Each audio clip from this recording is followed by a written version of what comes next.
C-Doc again.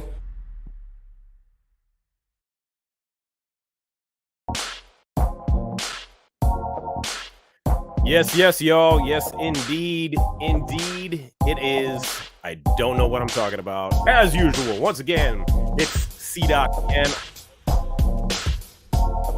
I'm on Instagram at The Davey J Show. And somewhere else, too. Twitter at The Impossibles, I believe. We'll have to get that up there as well. So thank you for joining us here. Everybody in the house. Facebook, YouTube, everybody watching on the replays. I'm going to take this music down a little bit. We have an exciting show this evening. It's going to be a whole lot of fun. Got some producers, beat makers in the house tonight. Going to chop it up, a little round table, questions and answers. It's going to be cool. It's going to be good. And we want you guys to, in the chat, to be involved as well. Ask some questions out there. You know, I may throw in a couple of ground rules, but we'll get to that later. But in the meantime, gonna bring on my co-host for the evening and the social media manager for Spit Slam, the man from down under Louisville, ladies and gentlemen. So Chuckified. What up, y'all? It's your man, So brother? Chuckified. What's going on, Doc? You know, doing the damn thing. So yeah. You know, Jenny changed the name. I had labeled this the producers. What did I call it? The producers. Fuck, I can't even remember what I called it. Something. Shit. I called it the. God damn, dude. I'm gonna have to go back and look at it. It's killing me. Yes. How the hell did I forget that?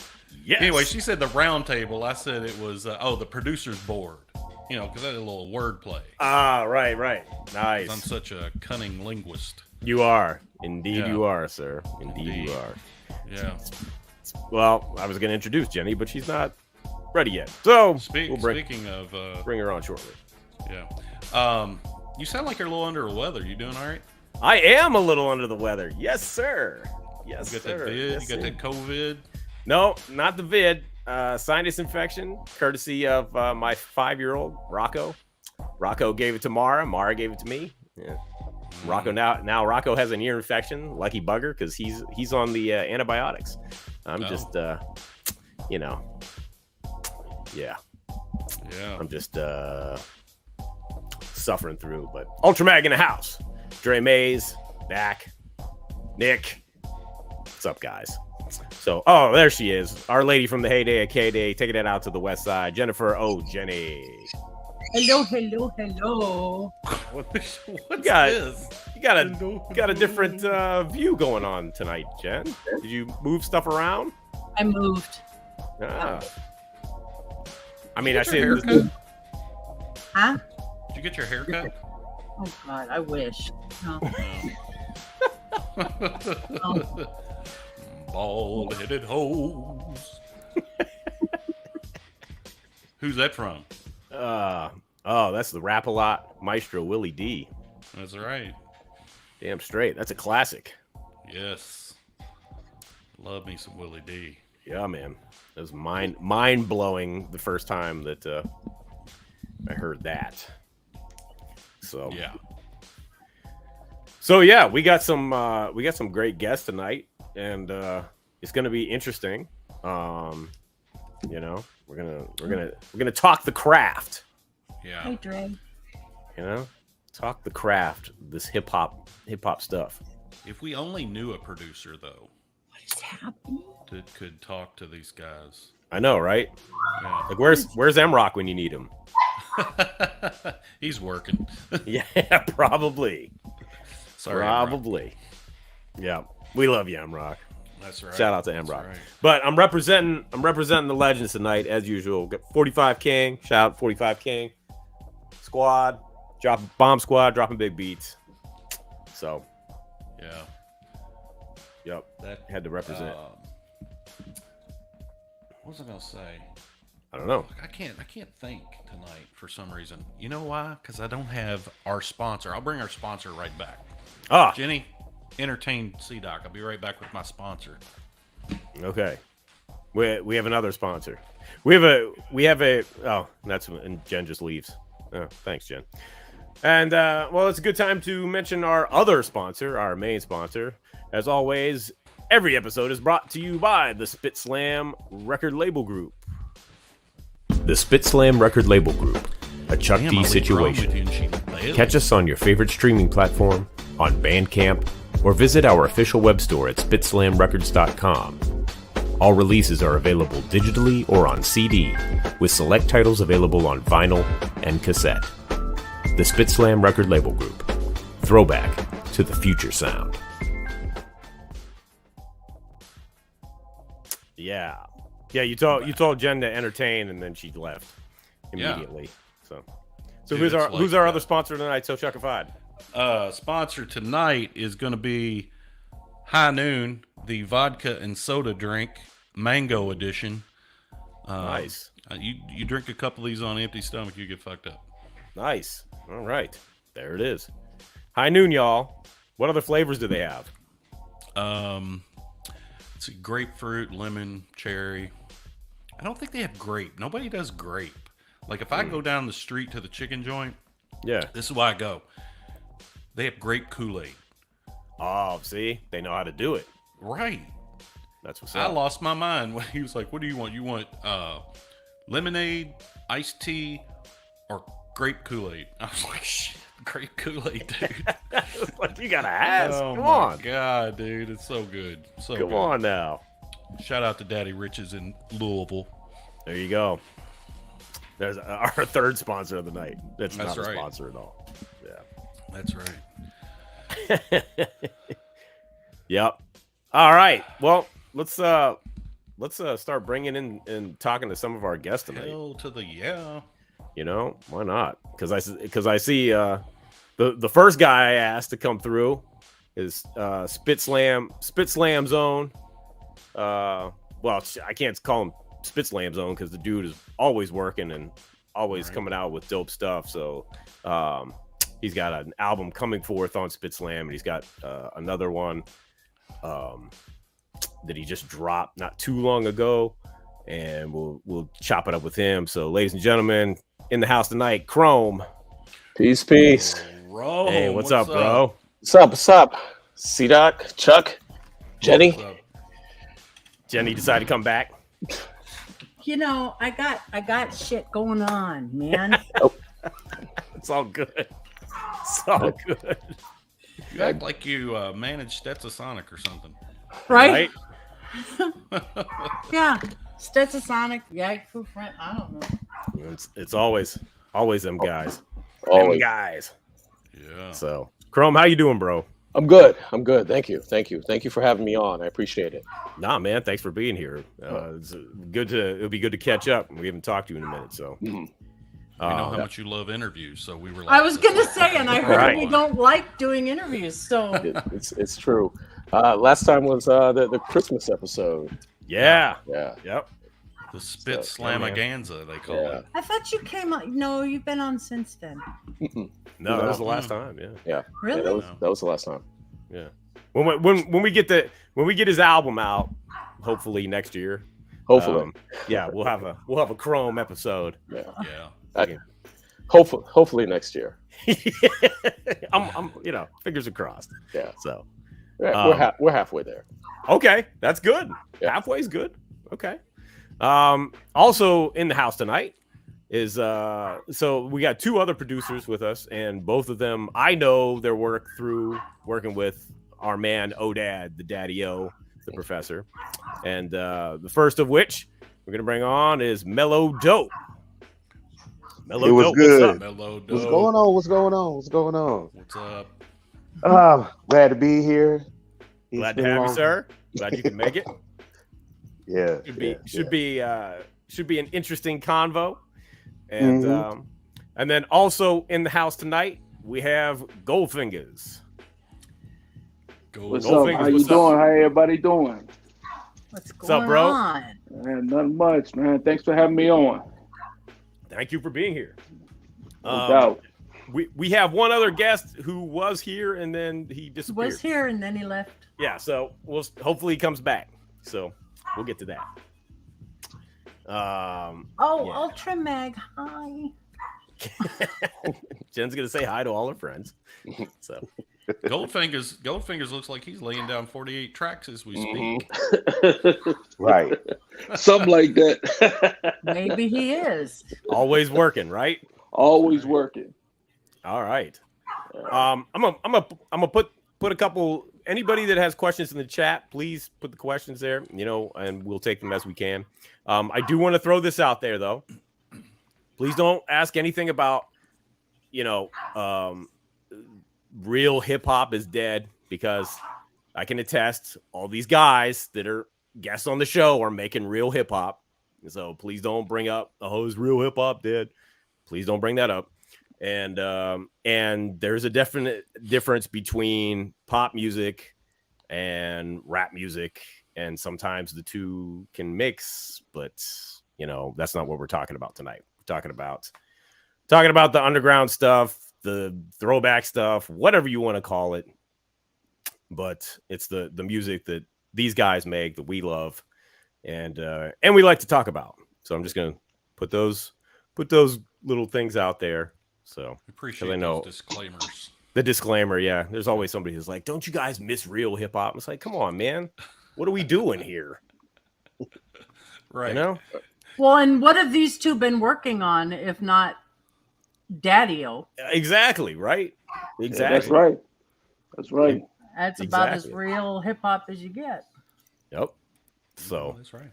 So real quick, Goldfingaz, I heard, we got speaking of Daddy-O, I heard the joint you did for his new album coming up to be released at the end of the month. Yeah.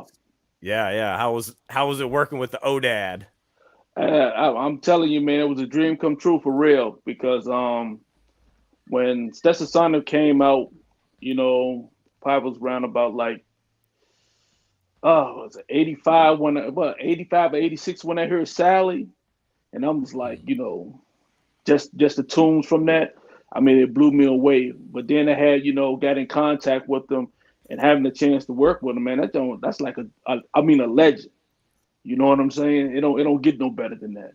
It don't get no better than that, bro. Yeah, it was awesome working with them. That's what's up. And still working with them. Yeah, so, right. Yeah, still working with them. So that's what Mello Dope and I were talking about earlier. Yeah. It's like ODAD will keep you working. So yeah. Exactly. So This is true. if you guys real quick want to give a brief background on how you got started, and just a quick bio to let some of the people know that don't know you. I know I see Goldfingaz got fans in the house already, so Yeah. I actually started music back in in 85. Just making beats, just honing in on the craft. About 2018, I reached out to Mustafa Shakir, the actor who played Bushmaster on Marvel Luke Cage. Yeah.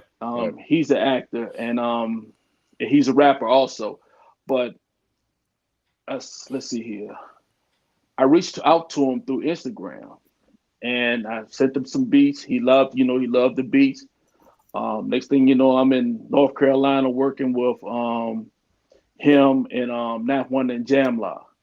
From then on, I just kept on, I do most of his music. So yeah, I do most of his music. Through that, I got in contact with a couple of more people. Worked with the actor Theodore Ross. I did some stuff for his podcast. It's just been a blessing from all that going on. Got a sync deal going on with that, and then a lot of other things. But man, I'm telling you, I'm enjoying the ride. Man. So that's what's up. That's what it's all about. Yeah, that's what it's all about for real, man. Yep. The ride, because I never thought I'd be in the position that I'm in right now. Yeah, that's what's up. That's dope. Yeah. And speaking of dope, Mello Dope, you want to give everybody a quick background? Yeah, real quick. Hope it's as far as Goldfingaz, because that was real dope. But yeah, I've always loved music and hip hop. I got serious about 2000. crafting, honing my skills. I've sat in some great rooms with some great mentors and producers over the years.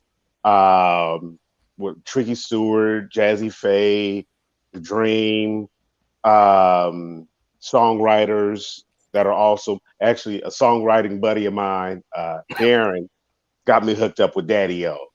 And I got the call from Daddy O.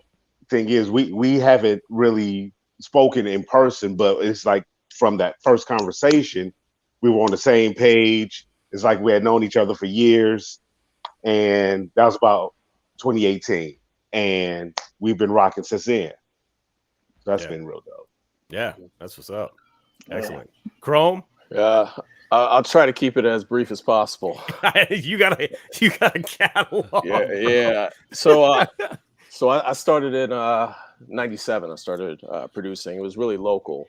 I didn't really get on the scene until 2005 when I produced a song with Razkaz.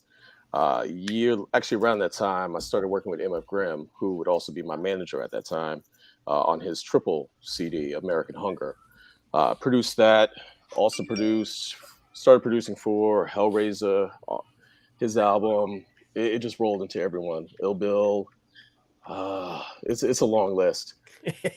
Then I worked for a lot of people, then took a break, came back around 2000, started working on a few different albums, which I just released. I'm just going to fast forward everything. Yeah, sure. I just recently released The Ceremony of Innocence on Man Bites Dog.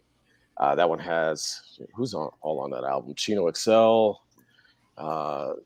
Sleep Sinatra, there's Kwame's on that. There's a lot of people. There's 30, 40 people on that album. Yeah. The guest list is There's crazy. done remixes, done other songs. Working on the album for Spit Slam, halfway done. We released the maxi single Line of Fire in, when was that? July? When did we drop that? June, July, something like that. I don't remember. Something like that. The lead single Line of Fire has Chuck D, Brother Ali, Speech from Arrested Development, and Doug Wimbish of Living Color on the bass. Doug is also on the B side, The Judgment, with Lord Jamar and Sadat X. And then we also have Only One with Black Medine and my man Bobby J from Rockaway. Speaking of Bobby J from Rockaway, in 10 days, October 21st, we drop Round Here, MC Search's first single in 27 years. I produced that. We also have my man Bobby J from Rockaway. Went up to Far Rockaway. We shot the video. That drops soon. But there's a lot of other things going on. That wasn't. I try to keep that brief, but it's all good. It's all good, man. You gotta promote it. I know. And you had posted that on Instagram the other day. The scrolling list of all the artists you work with. It's over 200 people. I've worked with over 200 artists. It's a long list, and it's still growing. Since I posted that, I've had like 10 or 12 people that I'll potentially be adding to that list. So we'll be looking at like 230 by the end of 2022. It's crazy. Yeah, that's it. That's dope. That's what's up. Gives us all something to aspire to. Yeah. It's like I thought I was busy. Jeez. So, all right. So Chuckified, I'm gonna turn this over to you and get this thing kicked off here. So, all right. What do you want us to chat about? So, producer number one, if you were to, it's dating game style. Man. Oh no. So, we came up with some questions that we're all interested in. So let's talk about and let's just kind of go in round robin order. So Doc, you'll be last. So we'll start with Goldfingaz. Goldfingaz. So what's your thoughts on sampling? Is it dead? Do you still do it? Is it played out? Like what can you tell us about sampling? Is it a huge piece of your craft? Yeah, it's a huge piece of my craft. I do it all the time. At one time it wasn't, because I used to think, oh man, sampling was cheap. But that's not it. I mean, it's all a part of music. Music gets recycled all the time. So I'm the type, yeah, anything I can pull from anywhere, raindrops, anything, sampling other people's stuff. All you're doing is just bringing it back. People don't get a chance to, there's a generation out there that never heard that music before. Right. So, you sampling, you bringing it to life, and then it gets that old record of new spins on it. So yeah, man, I do it all the time. Sweet. Yeah. Sweet. Yeah, I love sampling, and to your point, I definitely have discovered old music. I mean, I knew it was old music, but then if I throw on some '60s music, some soul music or whatnot, it's always cool when you hear something, you're like, wait a minute, that was on Tupac's album. Hmm. When you identify something, so super cool. Do you think that it's becoming less frequent now that since Public Enemy came out and ruined it for everybody? Do you think cracking down on that, if you don't have like major label backing, is that an issue as far as getting sample clearance or paying for that? No, not really. There's a site called TrackLib, and TrackLib allows you to go and sample all kinds of stuff, and the clearance is pretty easy. Some of the clearances ain't number $50 to get it cleared. It's just up to that producer to be clever with certain samples that they have on there to go with. Of course, trying to do something with Marvin Gaye or somebody big like that, it might be a problem. So, because it's hard to get clearance on guys like him, but you can go and sample stuff from like I said from TrackLab or there's a couple of other sites you can go to, and they'll clear that stuff for you. Oh, cool. So yeah. What about you, Mello? What do you think about sampling? I'm going. I have a testimony about that Marvin Gaye. Oh, do tell. Do Marvin, tell. the Marvin Estate don't play. Don't No, play at all.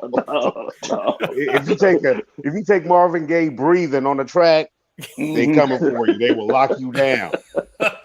Yeah, I did a song with a buddy of mine, and oh, the flip was ill. It was the Mhm. one of the Marvin Gaye joints from What's Going On in an obscure section that nobody used ever, but it still had the Marvin feel. They pulled it down quick. So yeah, Wow. but Wow. I still got the demo. Can't take that. Um, You can listen to it but all you want. right, but I love sampling. Because it kind of connects you to the past. Um, like to kind of date myself. As a kid, I was playing Rhythm Nation, Janet Jackson, and me and my siblings running around the house dancing. My mom comes in and says, "Hey, wait, that's Sly Stone."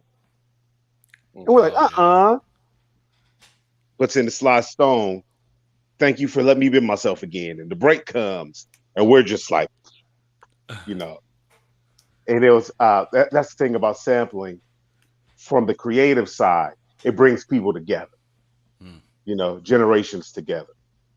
Uh, on the business side, like you guys said, between De La Soul, Biz Markie, Public Enemy, yeah, they They got changed them the all in. business of it. They definitely changed the. So you got to be. There's that balancing act between being creative and being lucrative and being smart.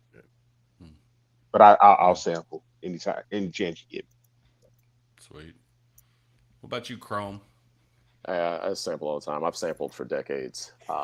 But what I do now is I use sampling as a foundation. I use it as a foundation and then build upon it with live instruments.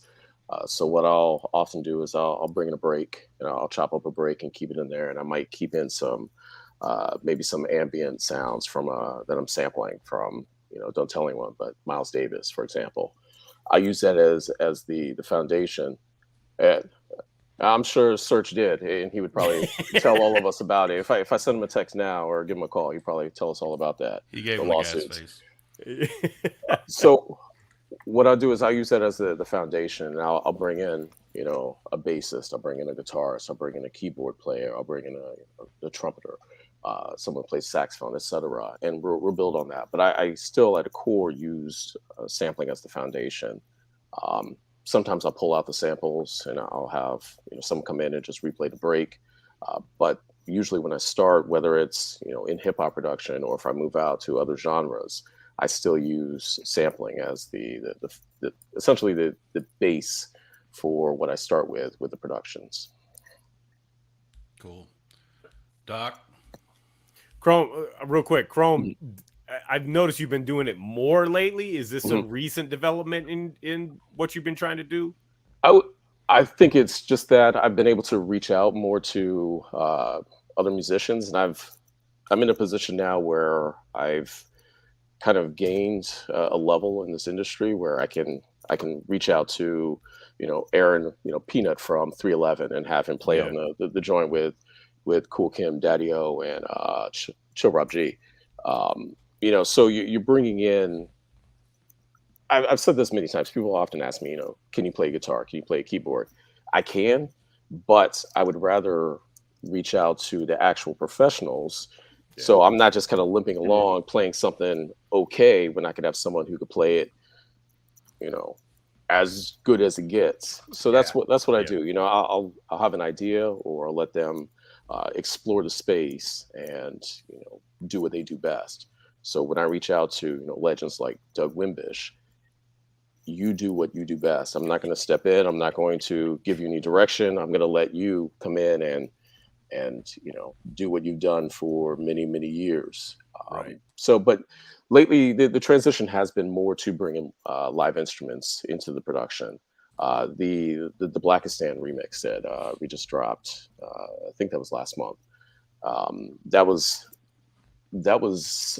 mostly all live instruments. The bass, the guitars, the keys in there. That's all live instruments. And, you know, people would say, "Oh, what'd you sample for that?" We didn't sample. That's you know, we actually created that.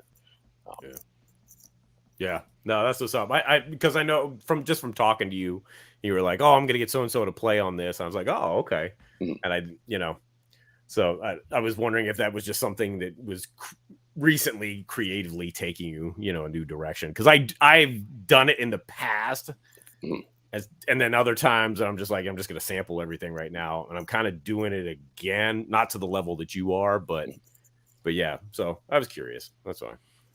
Yeah, I've done it.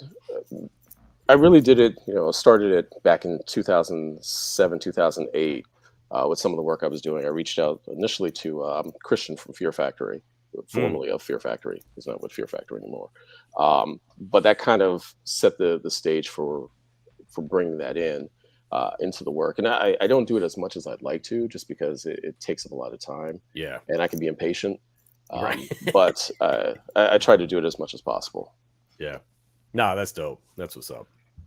Oh yeah, I'm sorry, Chuck. Yes, I sample all the damn time, and because I could play stuff, but I'm not that good. Like, you know, I'm not that good at playing anything really.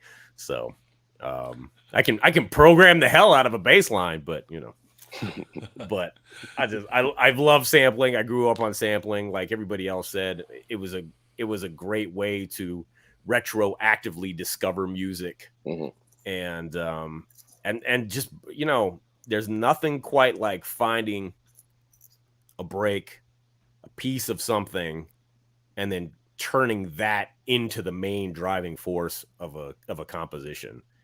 That just, you know, that makes my day, you know, when you can do something like that. So that's a good point. So let's ask each of you, when have you done that? What is your favorite sample that you flipped and it became a major part, if not the driving focus? Now, if this is going to out you, then maybe you don't want to say that. But if you all are willing to share, that'd be interesting to kind of hear.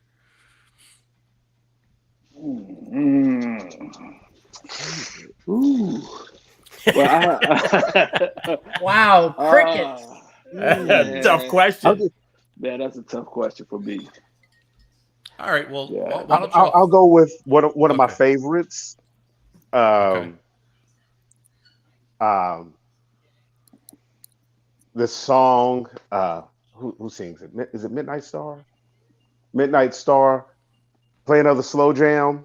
Oh yeah. I took that and I lost the file, and I'm so mad. I lost the It's the file. worst. I mean, I have the two track, but I lost the session. Yeah. So now I have to just go back and figure out what I did. Right. You know, that's the fun part. Oh, You know, that's making the nothing. track is the fun part. But the way I chopped it, so I'm like, this doesn't even sound like the same song. This is amazing. So yeah, that's one of my favorites. Yeah. That's the one. Yeah, that's on the chopping list to remake. So. Goldfingaz, you got one? That's Yeah. strong, man. I was telling Jennifer earlier that I could talk about it now because I got clearance for it. I did a I did a techno song and I remixed it. It was by DJ Boris Twisted, and what I did was, instead of playing it like regular and adding something else to it, I played it backwards. So this whole song is played backwards, but I added elements in it, and it just sounds great. It sounds amazing. Yeah, that's something that. Yeah, but That's cool. That's the only thing I can speak on. Yeah. Yeah. Mm-hmm. Krohme? Yeah, so I've produced so many songs. I can't. I can't think of anything specifically. I think that the one that does come to mind, and this is only because I used to play all the time in my house, was the Parlette album. What was it, Invasion of the Booty Snatchers? You remember the cover where the aliens like ripping off the booty. So there's a specific song on there. I'm not gonna say which song it is because we didn't clear it, but it's one of those songs that you used to hear it all the time when you were growing up, and then you bring the record out and you hear it, and then you just pull out specific pieces of it. You chop it up just enough so that it's recognizable but still unrecognizable. Yeah. And that's one. I also recently I chopped up the Talking Head song. Same as It Ever Was. Wait, what's that? No, that's not what it's called. It's wait, what is that song called? We know which one. Yeah. Anyway, chopping that up, and Same as It Ever Was. you know what it is, but at the same time, I chopped it so that it's different without being just a complete loop. Right. And it's one of those where it's like you were just kind of messing around, just re-triggering things, and then it's like, okay, I like how this sounds. You're reworking the bass. Once in a lifetime. Thank you. Yeah. Thank you, Knack. Thank you. We're all blanking. I'm like, we knew letting the days go by. We knew what the song was, Yeah. but yeah, I think most recently that would probably be the one at the top of my list. Nice. Cool. I'm over here performing the entire video and couldn't think of the name. Yeah. Once in a lifetime. Once in a lifetime. I did it. I'm not going to tell you what I looped, but my favorite song that I came up with was an accident, completely an accident. And I did a demo version back in the 90s, and I had borrowed this Akai sampling keyboard, and I had no idea how to use it. So I'm pushing buttons, trying to figure something out, and I had a record playing, and I knew that audio was going in because I could see the levels moving, but I couldn't hear anything. So I'm just pushing buttons, and then all of a sudden I did something, and it said recording, and I was like, oh, okay. And then it says recording stopped, and I was like, okay. And I hit the key at the middle C, and this loop was right there, man. And it was like right exactly. I was like, holy shit, this is the greatest thing ever. And I grabbed some drums and threw it on top of that. Did it on a 4-track tape. And then when Tirade my homie Tyrate and I did the Lowdown project back in 2006. It's the song, and we always played it live. Lyrical Transportation. So if you go and listen to Lyrical Transportation, if you could tell me what the loop is, I'll be highly impressed. Please don't rat me out. But yes, but it was totally an accident, and that's one of my favorite ever production things that ever happened. And I've played it for people that know the original record, and they're just kind of like, I think I know what that is, but they haven't been able to tell me. So Interesting. Well, you bring up hardware, so let's talk about what's your all's go-to gear. Do you have any favorites, or does it matter? Do you just, Mello? What do you use? I'm a DAW man myself. FL Studio. Even though I you started used Fruity Loops. Okay, cool. Yeah. It's interesting because I started messing with DAWs real early, like 97, 96. Oh wow. And that Studio Vision Pro. Yeah. Nice. Yeah, son. So that's how far back I go with actually, just learning with DAWs. And so it was just like natural for me to go from there, mess around with Pro Tools and FL Studio. Even though I'm familiar with the MP, of course, you got to be, And then, of course, for a while I was using a Kurzweil K2000. Oh wow. Yeah. Wow. Trying to make stuff happen. Yeah. So, but the DAWs work well for me. So, Goldfingaz, what do you use? I'm a DAW guy too. I use Studio One and Machine, Native Instrument Machine. Yeah, that's my go-to right there. Yeah, dope. Yeah. Krohme? Yeah, I had a ton of gear, and then we had the flood that happened and washed everything out. So I switched to digital. I switched to actually FL Studio.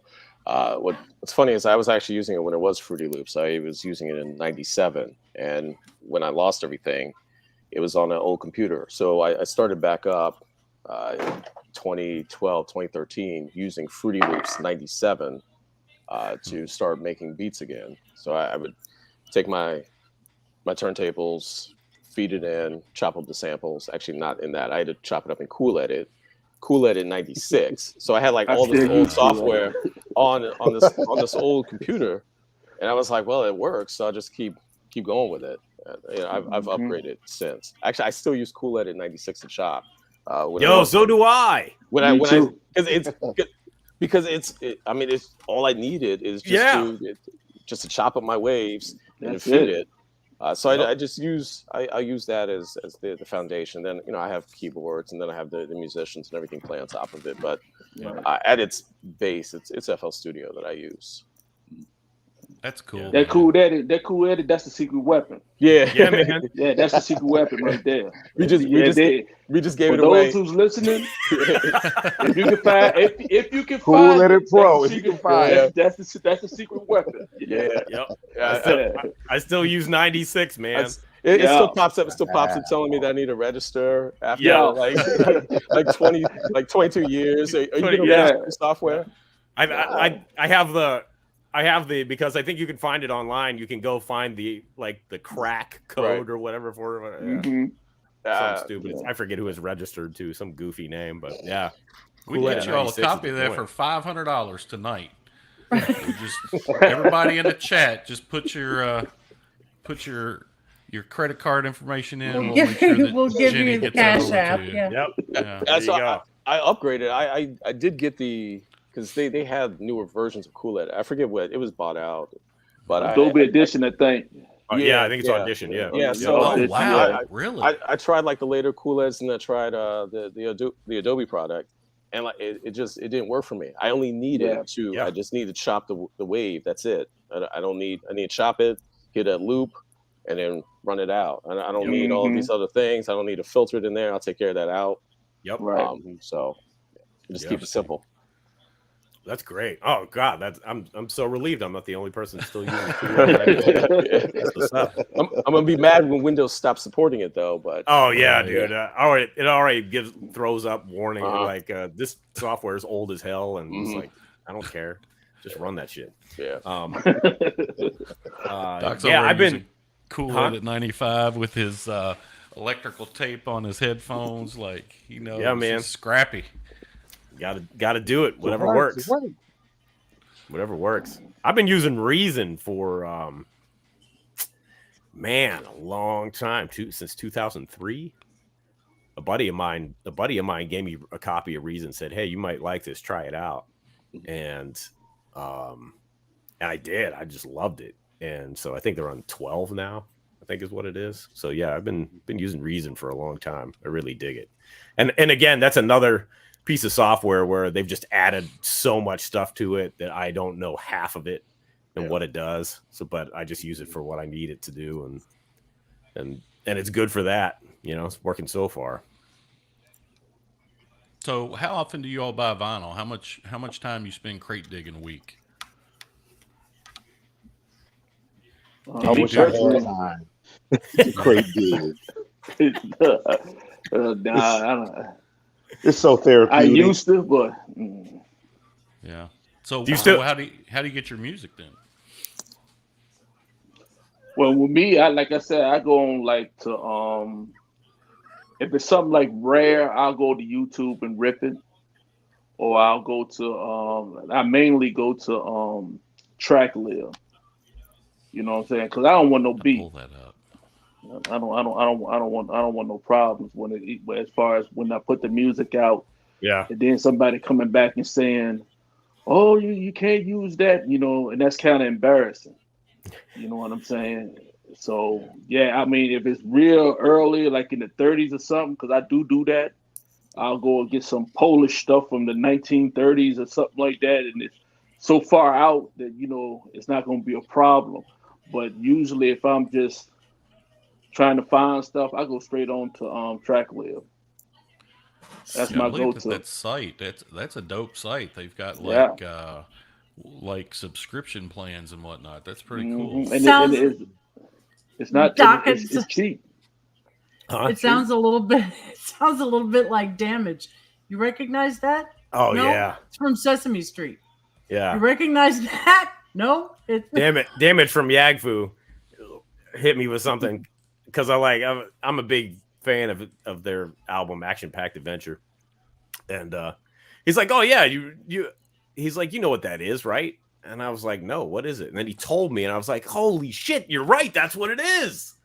And it's like it's just one of those, mind blowing moments, but it's always something crazy obscure. Yeah, not like sampling the Beatles, right, Jen? Right. We're not going to talk about that, but that's something else. Right.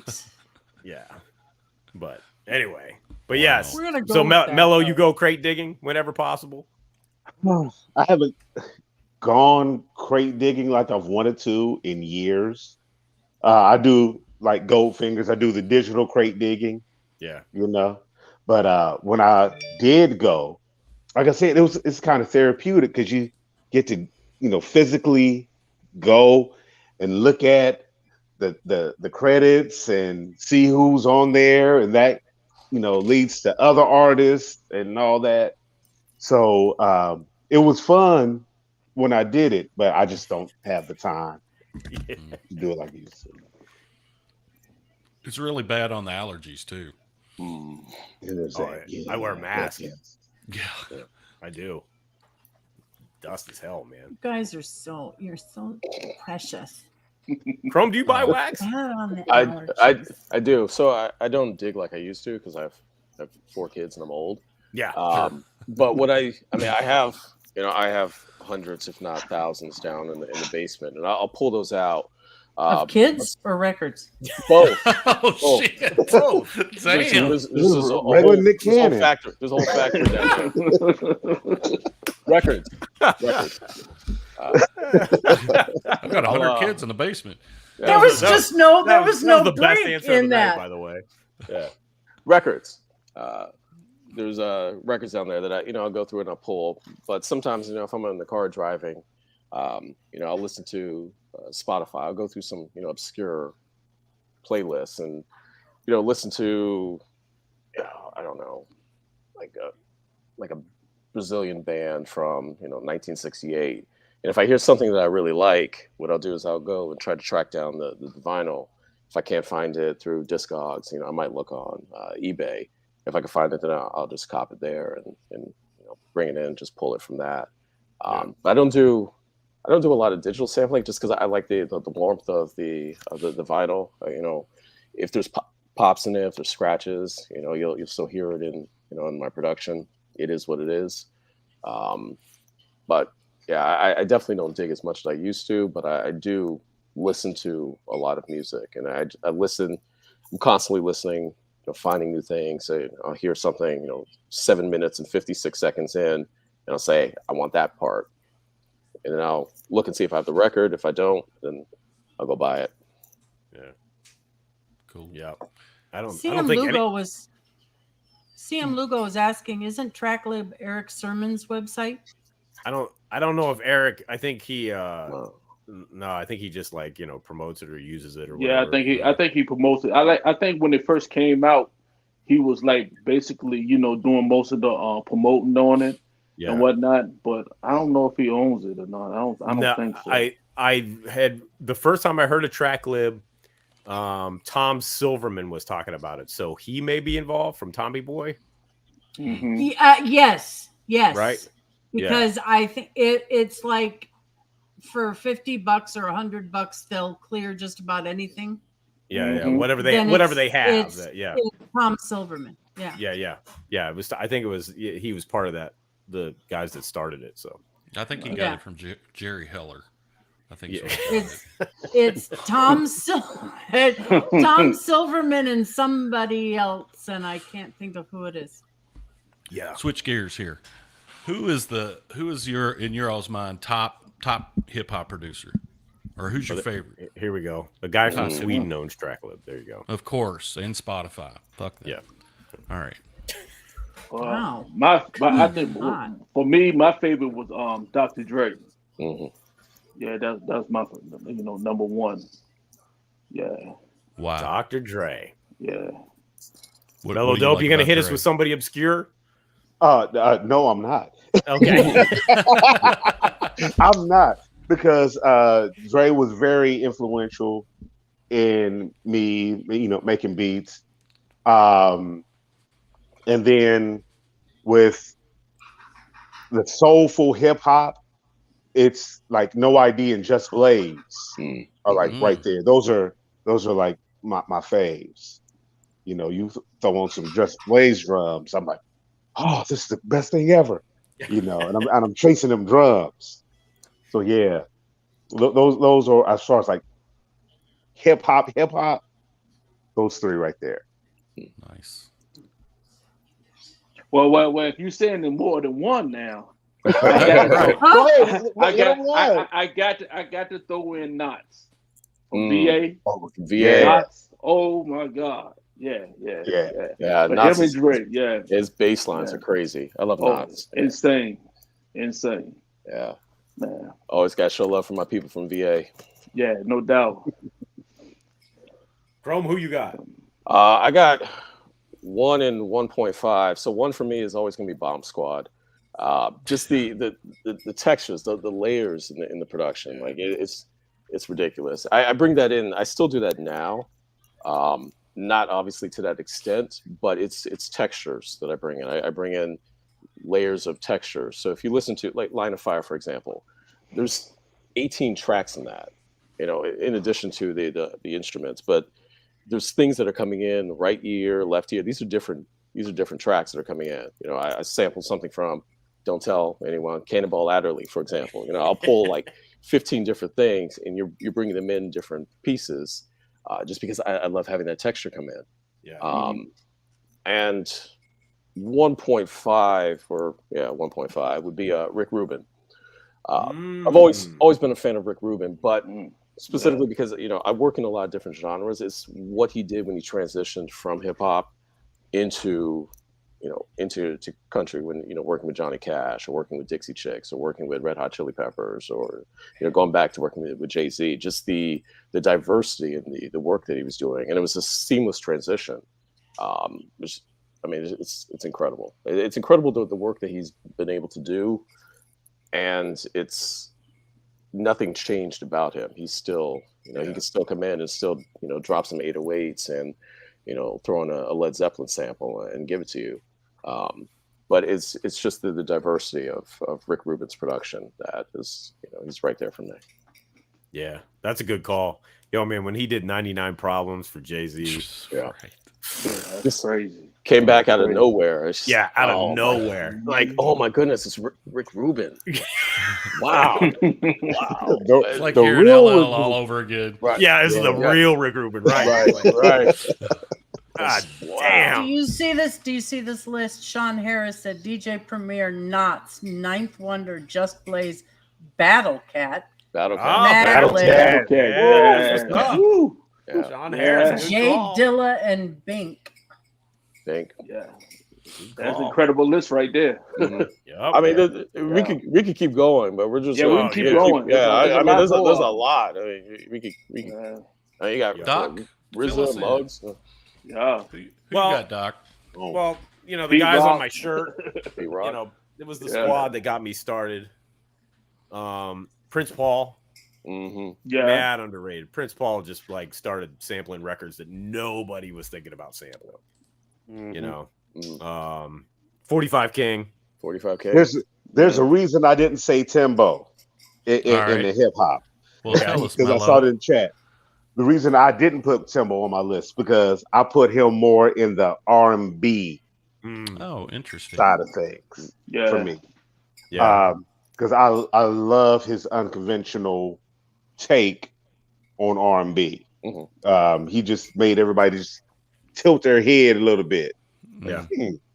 So that's why I didn't say Timbo. But Timbo is in a whole different sphere. Yeah. We were just talking about hip hop. I was trying to stay in the lane. Right. Because I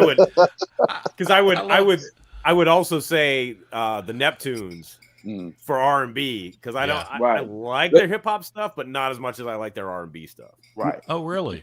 Notice how we keep talking about Virginia producers here. I'm just saying. Virginia beats in the house. I'm just saying. Dude, there's a reason. You can't listen. Neptunes, like their first album and Clips' first album, like that production is bonkers. Yeah, that was nuts. I mean, when they came out, they really changed it. I mean, when they came out with those guys, they changed the sound. Yeah, everybody wanted that sound. Yeah. I think all great producers do that. Everybody starts chasing that sound. Yeah. But how can you stay true to yourself? Hopefully, I don't know if he'll come back or not. Large Professor was here, and before I could introduce him, we lost him because he thought he was in the wrong place. But if he comes back, he's another guy. He's just one of the most consistent producers. Yeah, no question. Throughout since he started. He's just one of those guys. So he was here. Yeah. Yes, he was here. He was here, and I was about to introduce him, and then he disappeared. I mean, if the list keeps going, Large Pro is definitely on that list. Most definitely. Yeah, most definitely.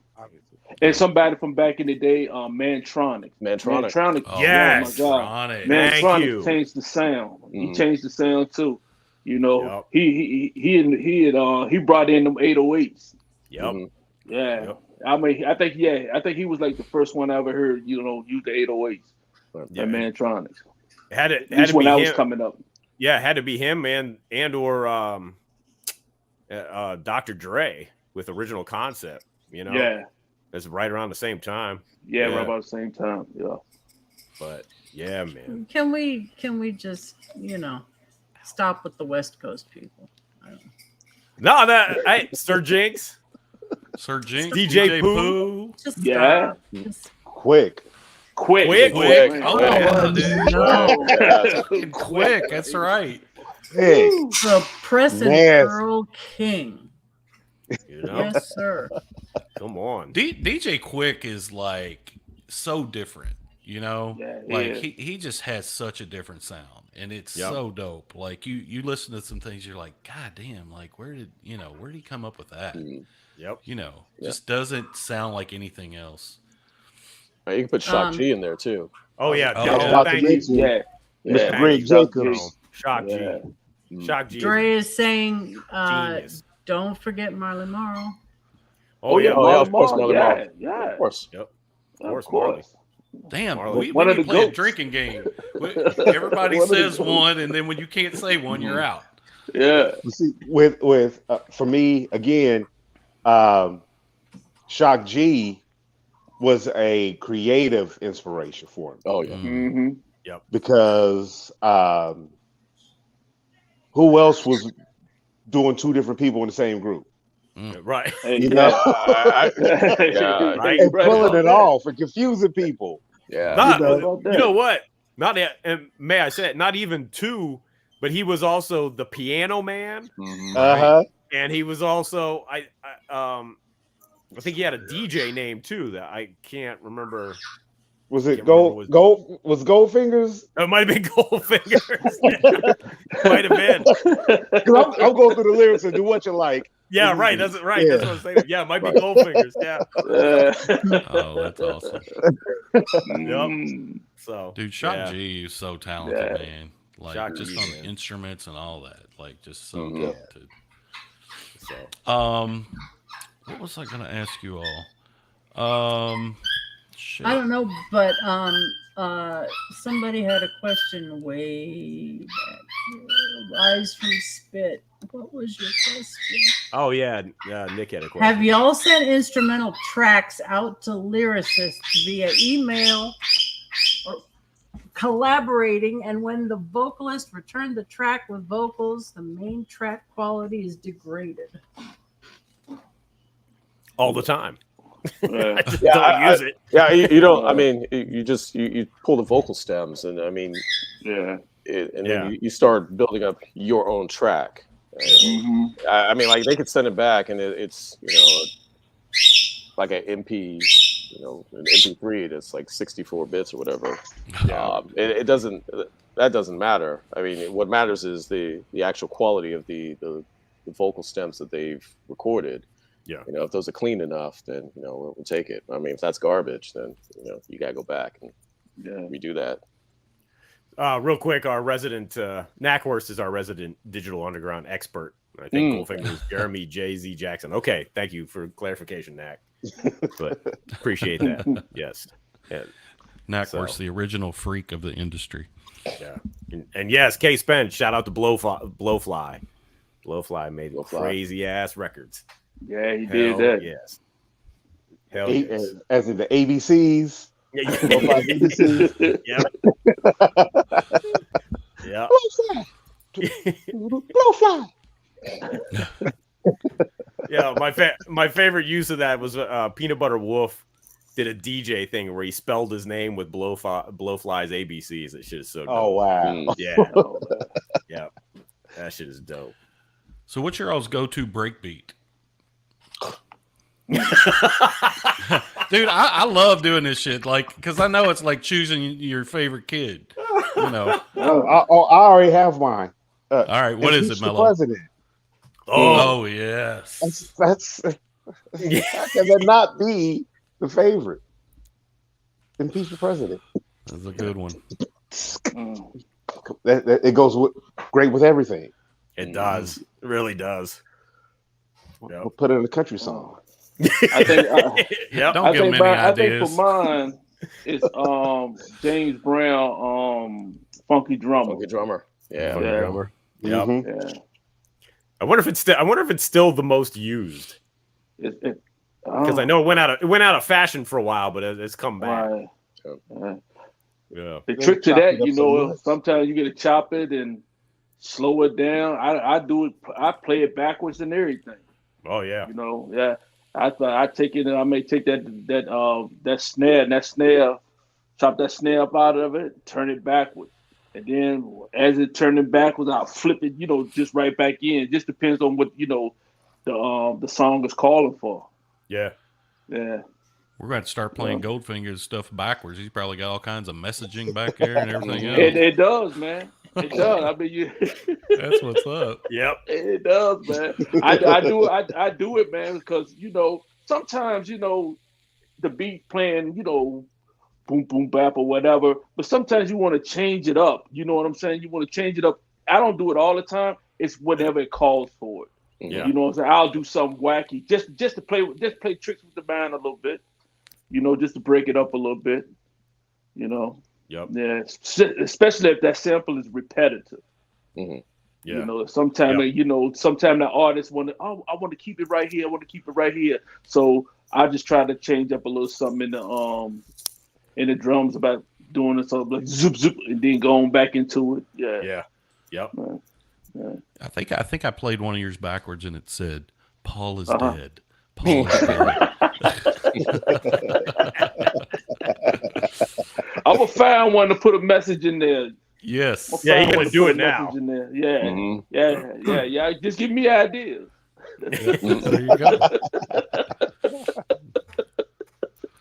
Krohme, you got to go to? It's usually synthetic substitution. It's either synthetic substitution or the rain rate go away break, which I actually have used in a country song. See, Wow. look at it. I actually have synthetic substitution in a rock song that I'm in the middle of right now. I don't know if I'm going to keep it, but it's the bass, just so I can set the tempo for everything for everyone, playing the instruments. I might keep it just because. Yeah, why not? But, yeah, why not? It's got a dope swing on it. On the drum. It's just one of those. It has a nice energy to it. You try to swap it out with something else, it doesn't have that same vibe, that same flow. But with synthetic substitution, it's just it just keeps things moving. It doesn't. You can loop it and it doesn't feel repetitive. I mean, you can let it run for like 20 minutes and you're still not going to get tired of synthetic substitution. Yeah, right. Yep, totally agree with that. Somebody shouted out the Steezo breakbeat from It's My Turn, which of course is the Skull Snaps. Mm-hmm. Oh yeah, which is just Skull wicked. Snaps is so good. I always liked the one that Prince Paul used all the time, the Midnight Theme, Manzo. Cypress also used that one too. Cypress used it, yeah. Yep. That's a super dope break. I just like anything with really hard fucking drums that I can just, at least uses the cross. Was but hard. But wait a second, because anything it. that Prince Paul used that had drums, what was going on over top of them? Bobby Simmons. Yeah. Well, you're talking Step, but I'm talking Paul used that Midnight Theme forever. Yeah, but you can guarantee that he was still calling Bobby and going, "Hey, could you play?" Sure.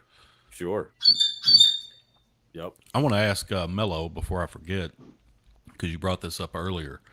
So what was it like working with Jazzy Fizzle Product Shizzle? Jazzy Faye. What was that like? I was in a production crew called Battery 5, and our room was from Jazzy. And I'll just say Jazzy is a good dude, and he's all the energy that you see. He's that in real life. Good, genuine dude.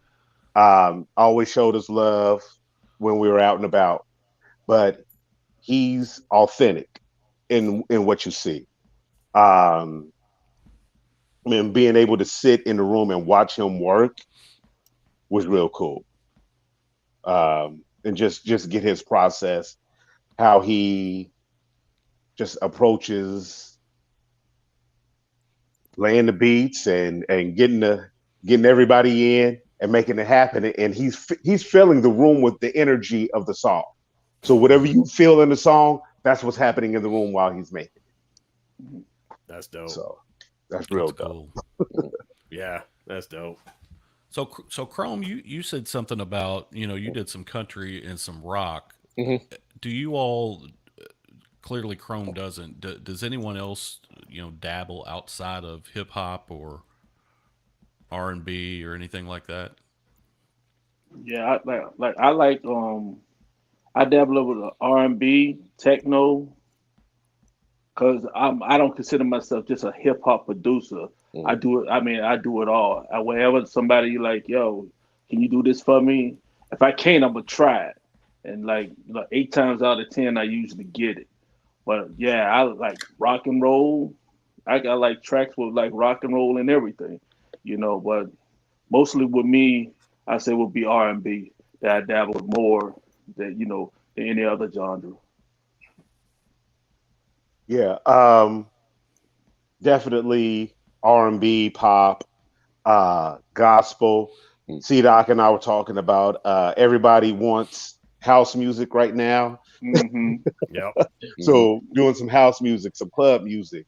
Right. Um, Shoot, I'll mess around and do some meditation music. Mm. Yeah. Interesting. Especially after everybody been on lockdown and quarantine, and everybody's here. Hmm. Bring them down here. You know, Right. um,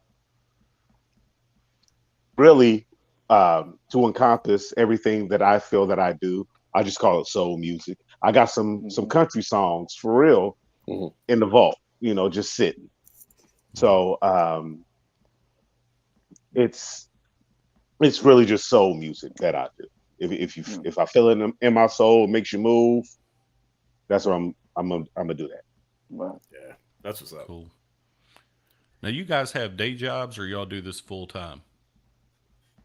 Uh, I actually I do have a day job. I'm a part owner of a DJ company here, and so again, talking to C Doc before everything got going, I was telling him how tired I was actually because I have a reverse week.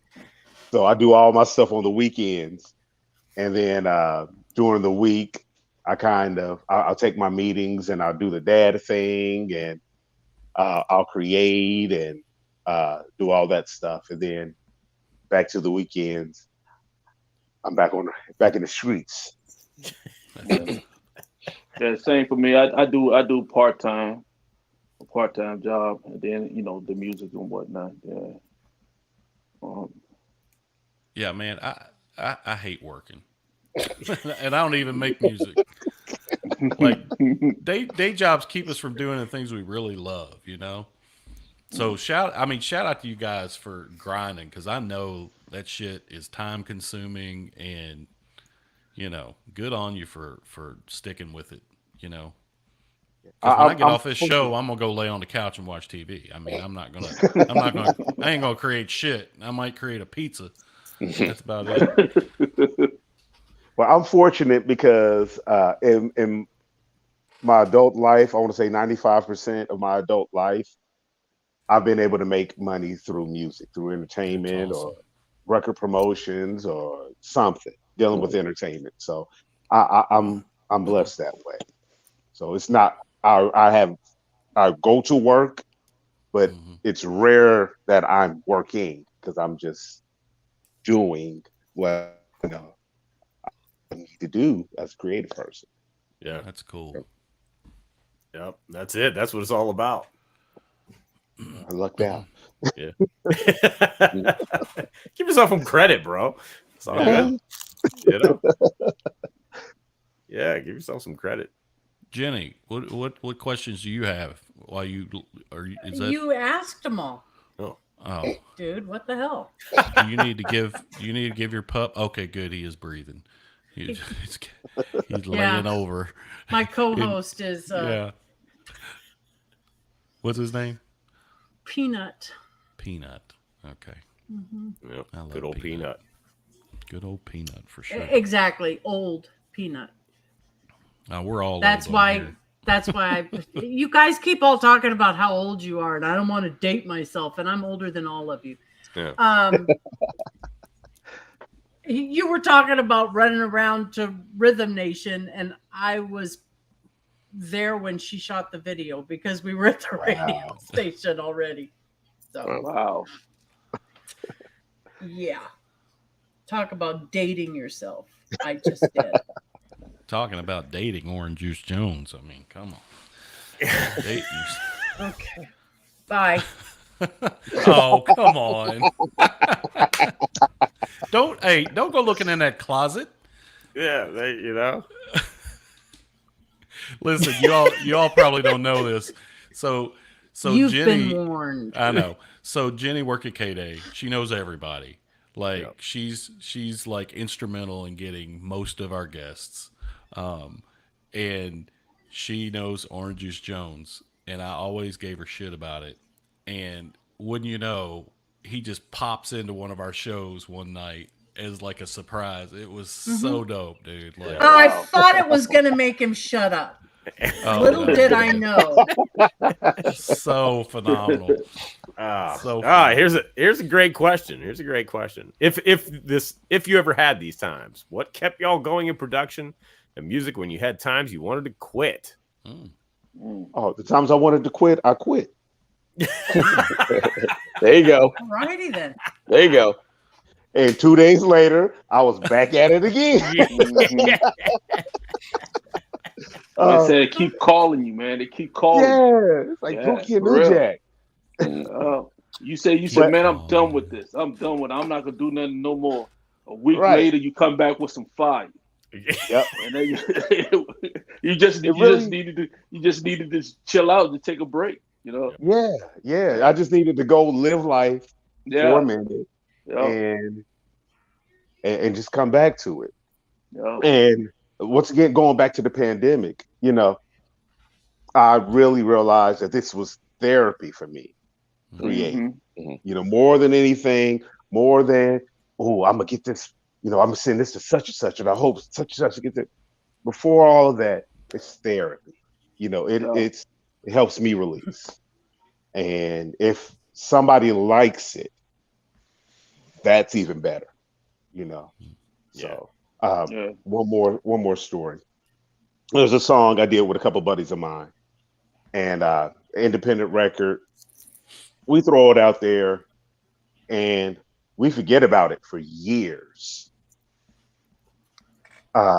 Somehow we get an email from a kid in Egypt who found a song, and he said, yeah, my mom just passed, and this is the song that helped me get through this hard time in my life.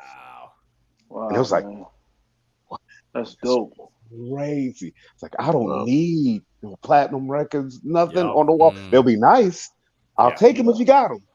But you know, this is it, and I want this reaction for the rest of my life. Yeah, that's dope. That's how I keep going. Dope. That's dope. Krohme, you went on hiatus for a while. I did about 6 years, I think. Yeah. Wow. So I came back in actually during the pandemic. It was Breeze Ever Flowing, the underground battle rap legend himself. Yeah.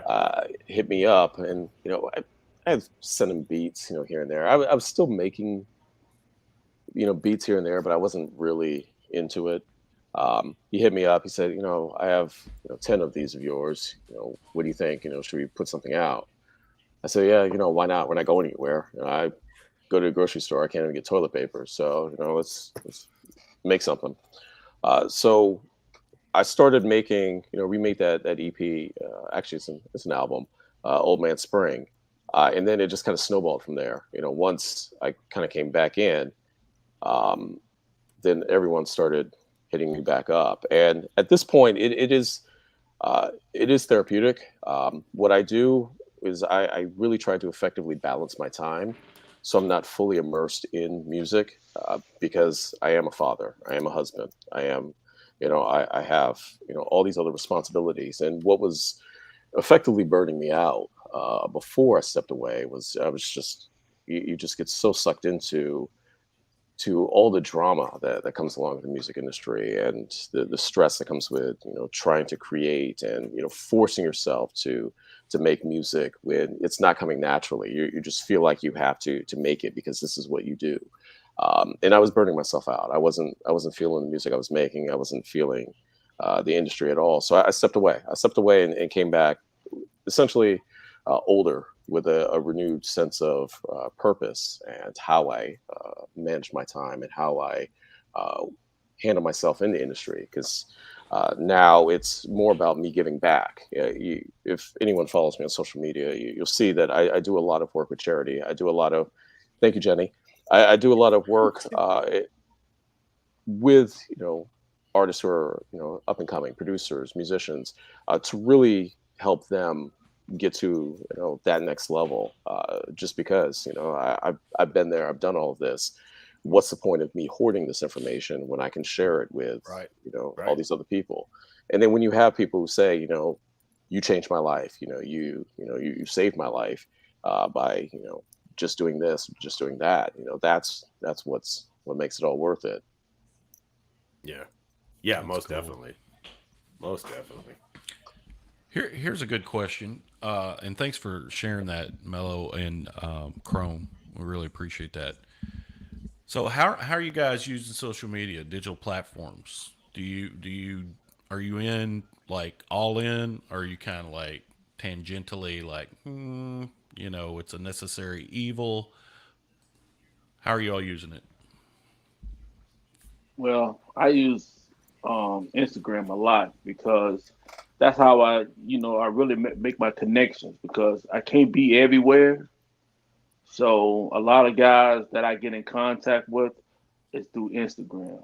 You know what I'm saying? I mean, I got my first breakthrough Instagram with Mustafa, and so that's my main drop right there.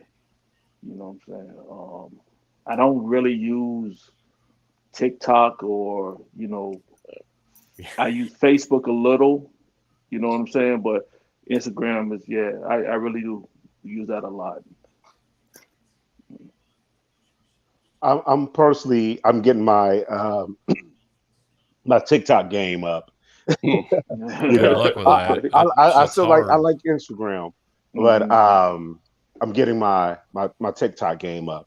One and I found a way to kind of incorporate it with FL Studio, so I Okay. Oh, can cool. get get some media up there. Okay. Um, and C Doc and I talked earlier again about this platform that's been that I just found out about this going to I think it's going to be real beneficial for how I move digitally, so I can get people to connect to my catalog Mm. more, in a more effective way. So Right. it's a necessary evil, but I think uh, it can be a fun one at the same time. Yeah. Yeah, Chrome, you're doing a lot. You're always Yeah, promoting a lot on IG and yeah. Twitter. Yeah, so I'm playing catch up because I didn't have anything until I came back in 2020. So I didn't Right. have Mm. Instagram, Facebook, Twitter. So I'm building myself back up. But yeah, I use Facebook, I use Instagram, I use Twitter. I don't use Facebook that much. I'll be honest. I just post to Yeah, Facebook from that's Instagram. what I Right. do too. Uh, I tried to get into TikTok because Kwame hit me up and he said, "Oh, you really need to get into TikTok because he's always posting these crazy videos, with the toys and all of that." I was like, I can't do it. I'm sorry, Kwame. I can't do it. Um, but this should be a segue into actual digital streaming platforms in terms of what we're using to promote the music or to have listeners listen to the music. I use Spotify. I mean, we use a lot of it across the board. I've leaned more to Spotify because they've shown a lot more love when it comes to the editorial playlist for a lot of the music that we've released. And there's a lot of people who have issues with Spotify and all the other the platforms in terms of the payout for the artists themselves. I look at it as an extension of a marketing platform, if you will. Yeah. Really, you're using this as a way to reach, individuals in, Tanzania. You're not going to reach these people anywhere else. You're not going to reach them through Facebook, through Instagram, through TikTok, unless you get really lucky. With Spotify, you have the opportunity to reach all these individuals in all these different countries through your music, and then you start getting new fans. You start, hey, I heard Line of Fire, and then they hit you up on Instagram. Hey, what other songs you have? Oh, let me, check out the catalog. Why don't you buy the single from, Spit Slam? Why don't you, buy the Ceremony album from this label? I use it as a marketing tool. So I will lean into to Spotify, to Tidal, to Apple Music, to all of those, because it's another way for listeners, thousands, hundreds of thousands, if not millions.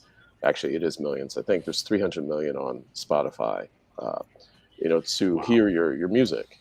So it's important to take advantage of these platforms when you can, and use it as someone said, am I cursed earth? I did make cursed earth. Yes. It's right here. Oh yeah. So yeah, I tell people all the time, take advantage of those platforms, get the music out there, let everyone hear it, and use that as a way to monetize your music through the physical copies. Because you're not gonna make much off the streams. You make, you do 100,000, 200,000 streams, you're getting a few $100. But the real conversion is when you get those people to buy the records, to buy the bundles, your vinyl, your CD, your tape bundles, and they're dropping $100 for that. Then you're able to effectively monetize your music through this channel, which is streaming. Yep. I always tell artists to use it, treat it like radio. Right. Exactly. Yeah. Treat streaming like radio. That's the closest we're gonna get to that, and just use it. You want somebody to hear your stuff, send them a link. Send them a link. Here, check this out. Here's a new song or whatever. And it's just that way they don't have to. You're not asking them for anything up front, except their time. Hey, take a couple minutes to check out this new song. They don't. It's not like you're asking them to blindly buy something. So. Yeah. It's one of the things I just thought of, because I'm thinking about Gen X, right? We still like to buy that stuff. We like liner notes. We talk about that all the time. The bundles, the packs, the cassettes. I mean, people look at you like, you got a fucking cassette? What the hell? But they're coming back, baby. They're coming back. I know they are. And we love that. So then what happens when we die off? Like at some point, there's got to be a tipping point where that's not going to be economically, advantageous. So, and here's where I'm going with this. So, what do you all think about the Patreon, the Buy Me a Coffee, those platforms that allow you to sell subscriptions where you would maybe have exclusives for your fan bases? Have you all done any of that, or do you look at that as something that is a potential way to make money? I haven't looked at it yet, but that's something I'm gonna look at though.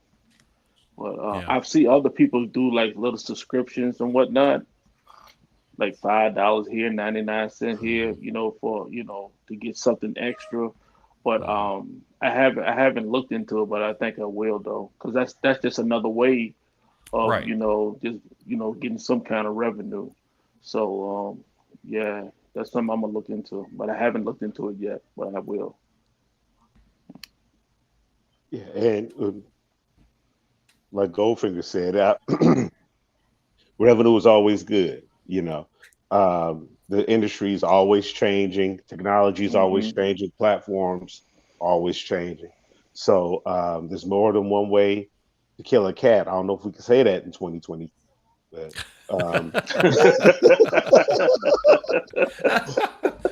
Peter might be after me on that one.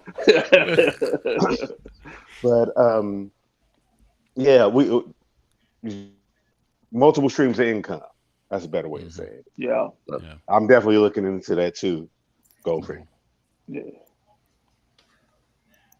Doc, what were you going to say? I cut you off. I didn't mean to cut you off. I was going to say, no, I did want to point out that it's actually the beginnings of this of the way that the physical hard copies.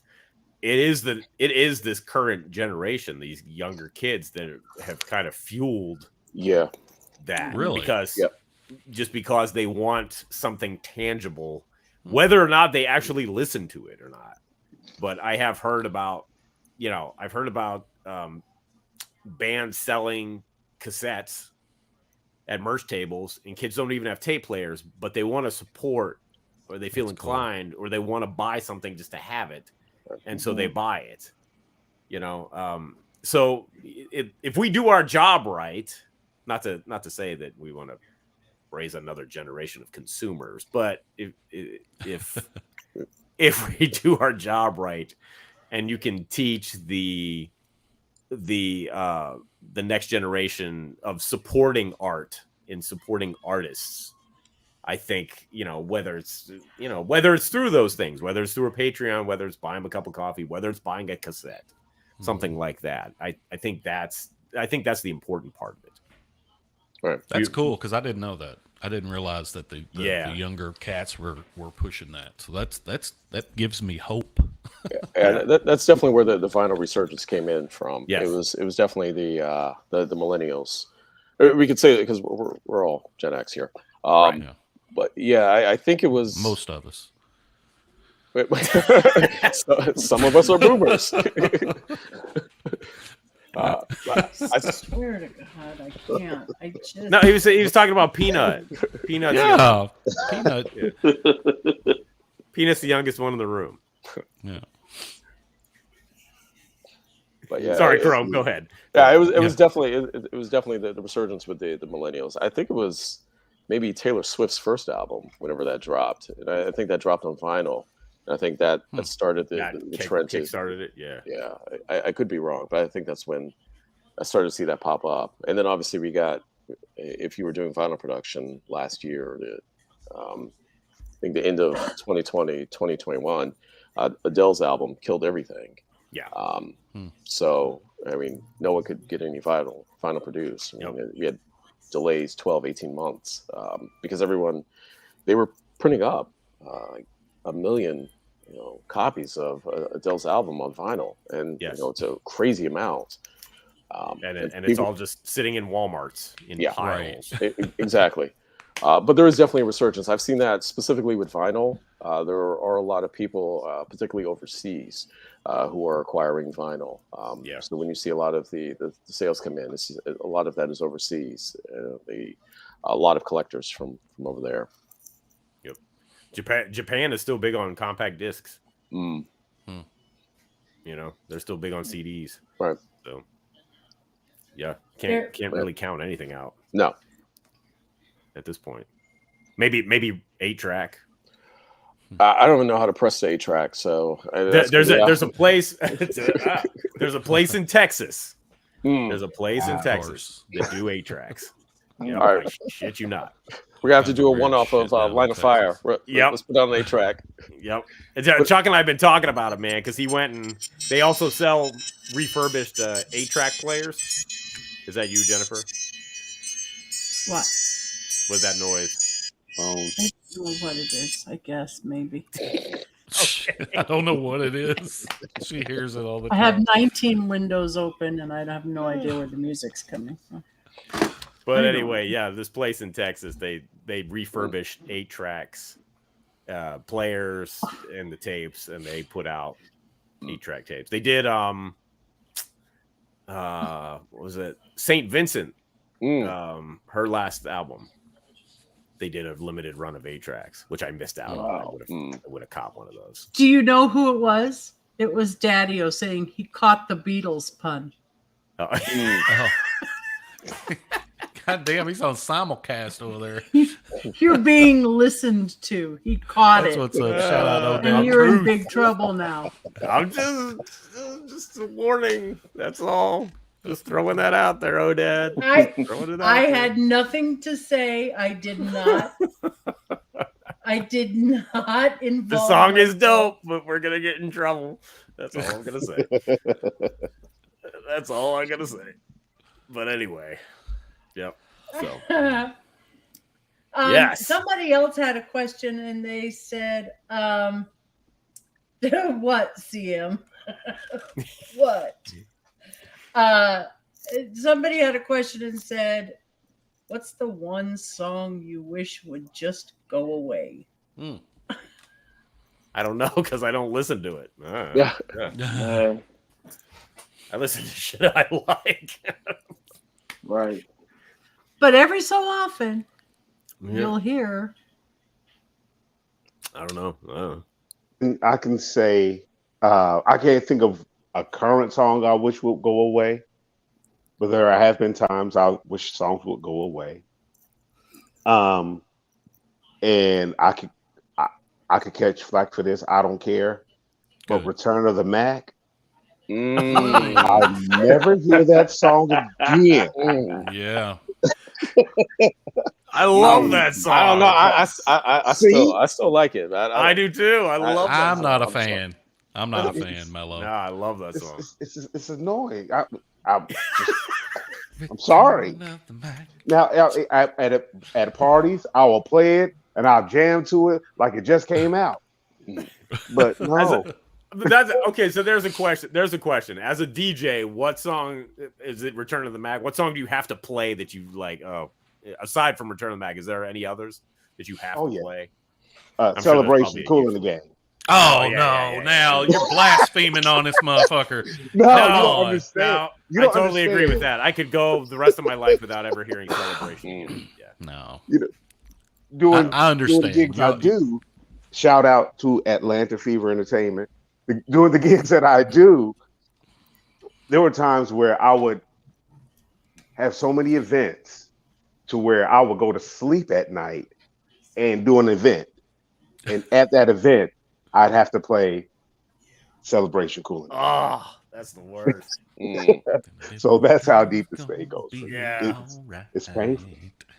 Yeah, if he's dreaming about it. Yeah, dreaming about it. Yeah. Dreaming about doing a gig and playing that stupid song. It's hurtful. I tell you, the era I hated was like anything like Tootsie Roll, Daisy Dukes, like 69 Boys, all that stuff.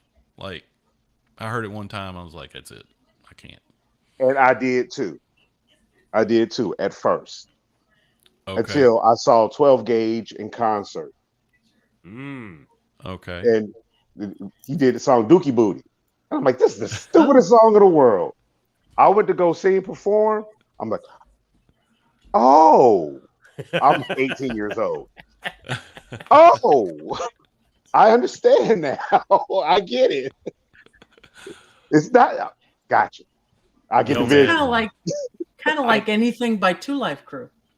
Right. Oh, I love Two Life Crew. But you know what I came around on? I used to hate Tag Team. Well, there it is. Hate it. Yeah. And now I love Let the Dogs Out. I love that song. I love Whoop, There It Is. I play that shit all the time. Love that shit. I ain't never heard the song Bike Tights. I gotta be honest. Is my dog on edibles? Is that on the album? No. Bike I don't know. Knack, was that on the album, maybe? I didn't have the album. I wasn't a big Joy and Pain fan with Rob Bass. I know I'm gonna, piss people off.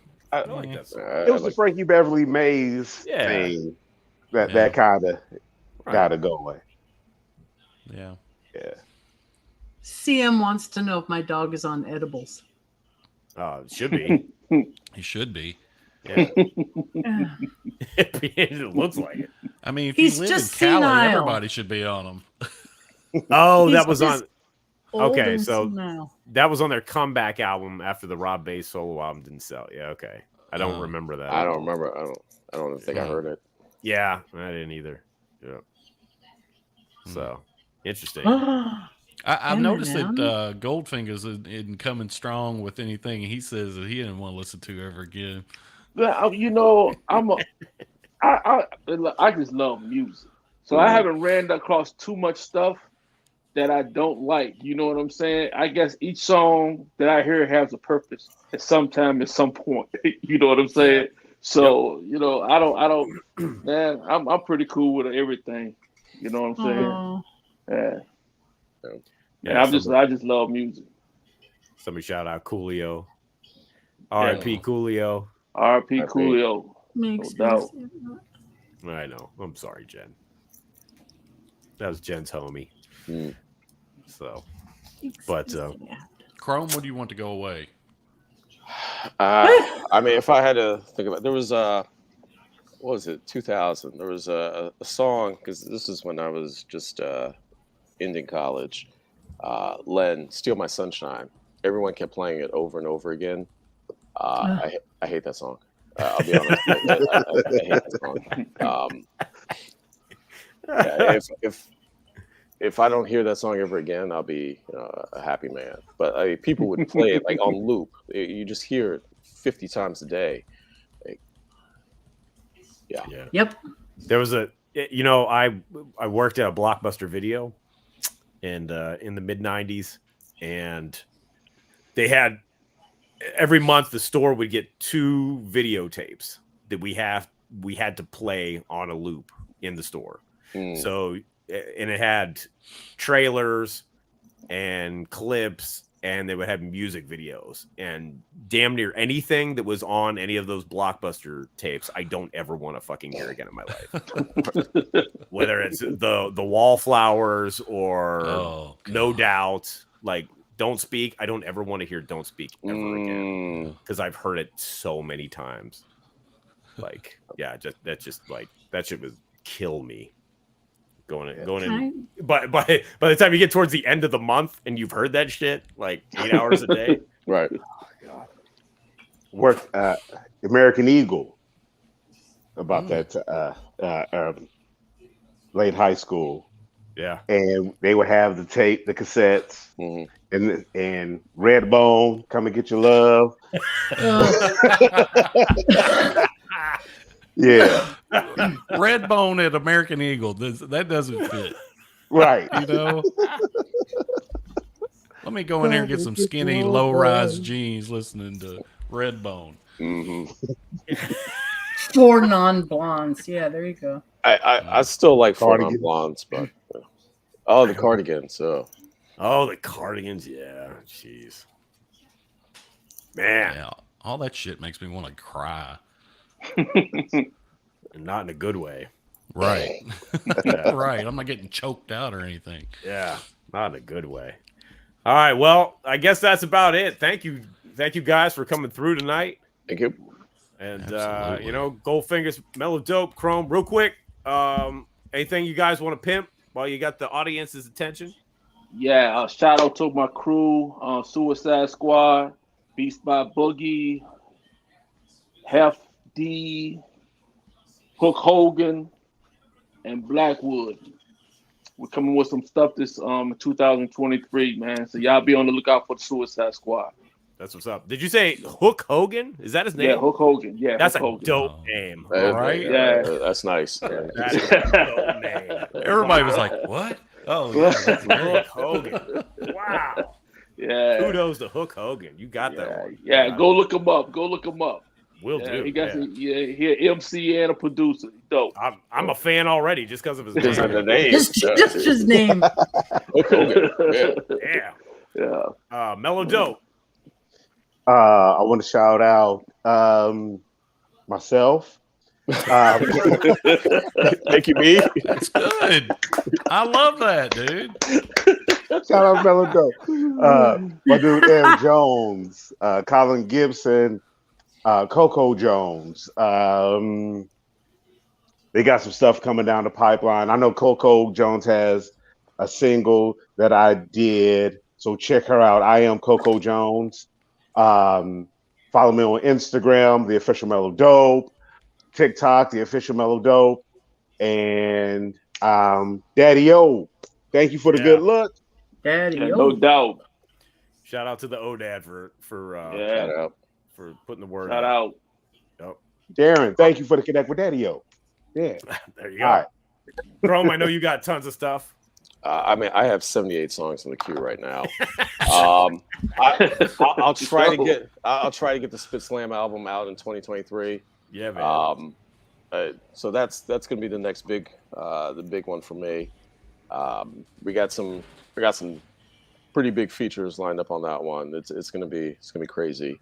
But there's always something going on. You can follow me on Instagram, Twitter, Facebook, all of those. It's Krohme Beats, KROHME Beats. But you know, there's always 50 million projects that I have coming out. So Wouldn't have it any other way. yeah, I stay busy. Yeah, that's dope. All right, thank you, gents. Appreciate it. And yes, Thank you. last shout out to Daddy O for helping out corral this, Jennifer O, Jenny. And yep, thank you guys, and we will talk to you guys soon. All right. Peace, guys. Yep. Let's go back to, we got the weird. There we go. Well, Yeah. I wanted to kind of. Sorry about that. No, it's okay. But There you go. stop. It's all right. Okay, We both had freaking our fingers on vertigo the buttons. inducing. What in the hell? Man, you are so crotchety. Crotchety. Wow. That's a boomer term. Man, Large Professor was there. That's crazy, He sure dude. was. He was there in the waiting room, and I was literally about to go like introduce him, and then he like disappeared. I was like, Yeah, he Dude, thought but he this- walked. He thought he walked in on somebody else's interview. oh man. Because C-Dog was having And I an was interview trying to before get the him to interview. come back. I was I trying know. to get him to come back, but It was such a good show, man. I enjoyed that so much. Yeah, that was great. That was great. We'll have to invite Large Professor back for his own episode. Hopefully will come back. Mellow Dope, don't go anywhere yet. I Oh, want to talk to you. uh-oh. Mellow Yeah. Dope's in the doghouse. I want to. No, you're not. You're not. No. He's like, I'm out of here then. Yeah. The hell? So- Yeah, pizza place getting ready to close. We're gonna shut this shit down. Yep. Go get your pizza. Get your pizza, son. We'll be back next week with another episode. If you enjoyed what you saw tonight on It's C-Doc again, please like and subscribe and check out all the other great stuff we got going on the Channel Zero YouTube page. Check out spitslamrecords.com. Support the artists. Listen to the music. We love it. We appreciate y'all for coming through. I don't know why I said y'all, but anyway, we'll be back again with another episode next week. Oh, this was it. I forgot to mention at the top of the show, episode 50. Episode 50. I 50. know. 5-0. Damn Yeah. straight. That's who should have been on. 50. No, we don't need Yes. 50 Cent up in here. Yeah. But coming up in about a month, right? Coming up in 4 about a weeks. month? 4 November weeks. 8th. Is going to be our 1 year Yeah. anniversary of the show. So, And you know Whoop, whoop. that it's gonna be Right, big. Dre? yep. He called me crotchety. What the hell? I forgot that we're not. I forgot we were still broadcasting. You yep. want who to adopt you? Case Hopefully. Beth? Hopefully, CM. Hopefully. Yeah. But all right, thank you, everybody. We will see you next week with another episode of It's C-Doc again. Peace.